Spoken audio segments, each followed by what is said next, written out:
మూడో ఫలితం కూడా వచ్చింది, మూడో లీడ్ కూడా వచ్చింది. ఈ మూడో లీడ్ కూడా తెలుగుదేశం వైపు ఉన్నట్లుగా కనిపిస్తుంది. తెలుగుదేశం కూటమి ఎర్లీ ట్రెండ్స్లో ఆధిక్యాన్ని ప్రదర్శించడం మనకి క్లియర్ కట్గా కనిపిస్తుంది. ఓకే, నెల్లూరు నుంచి మనకి మురళి దీనికి సంబంధించిన డీటెయిల్స్ అందించేందుకు సిద్ధంగా ఉన్నారు.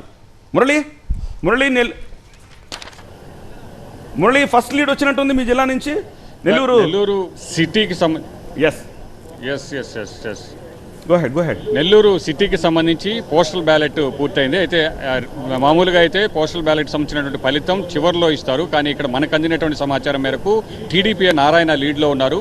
అయితే ఆ నెంబర్ ఎంత అనేది మాత్రం అధికారికంగా కాసేపట్లో మనకు తెలిసేటువంటి అవకాశం ఉంది. అయితే ఇప్పుడు ఈవీఎంకి సంబంధించినటువంటి ఫస్ట్ రౌండ్ అనేది మొదలైంది, కౌంటింగ్ జరుగుతోంది. అది కొద్దిసేపట్లోనే తొలి రౌండ్ ఫలితం కూడా వచ్చేటువంటి అవకాశం ఉంది. ఈ తొలి రౌండ్లో 53, 54 డివిజన్లకు సంబంధించినటువంటి ఈవీఎంలకు సంబంధించినటువంటి కౌంటింగ్ అనేది జరుగుతోంది.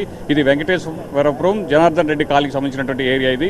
సో ఈ ఫలితం ఏ విధంగా ఉండబోతుంది అనేది కూడా మరి కాసేపట్లోనే తెలుస్తుంది. మిగిలినటువంటి అన్ని నియోజకవర్గాలకు సంబంధించి కూడా ఈవీఎంలు కౌంటింగ్ అనేది మొదలైంది. పోస్టల్ బ్యాలెట్ అంతా కూడా పూర్తయినప్పటికీ ఆ నెంబర్ అనేది మాత్రం, ఆ లీడ్ ఏంటి అనేది మాత్రం మనకు తర్వాత మాత్రమే తెలిసేటువంటి అవకాశం. అయితే ప్రస్తుతానికైతే మాత్రం నెల్లూరు సిటీ నుంచి నారాయణ పోస్టల్ బ్యాలెట్లో లీడ్లో ఉన్నారు. సో ముందు నుంచి అందరూ కూడా అనుకుంటూ ఉన్నారు ఈసారి నారాయణ టీడీపీ అభ్యర్థిగా ఉన్నటువంటి నారాయణ ఖచ్చితంగా విజయం సాధిస్తారని.